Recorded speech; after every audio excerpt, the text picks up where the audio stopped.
లేదు. ఎట్టి పరిస్థితుల్లో 600 ఎన్నికల్లో తెలుగుదేశం పార్టీకి పని చేయని వాళ్ళని ఈ రోజు అధికారం వచ్చిందని వస్తే ఏ ఒక్కరిని కూడా చేర్చుకునే ప్రశ్న లేదని చెప్పారు. అయితే నాకు ఏదైనా గుండె లోతుల నుంచి మాట్లాడటం ఇష్టం. నేను ఈరోజు మూడోసారి ఎమ్మెల్యేనయ్యా.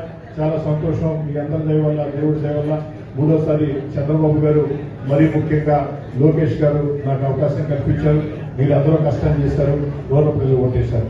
కానీ జిల్లాలో తెలుగుదేశం పార్టీ కోసం కష్టం చేసిన ప్రతి ఒక్కరికి మేలు జరగాల, దాంట్లో ఎలాంటి అనుమానాలు.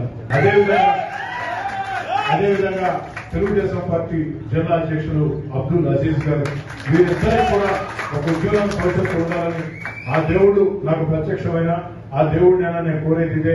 లేదు తెలుగుదేశం పార్టీ అధిష్టానమైనా నేనేదో ఓ శాసనసభ్యుడిగా కొత్త తెలుగుదేశం పార్టీ కుటుంబానికి ఓ ఉడతా భక్తిగా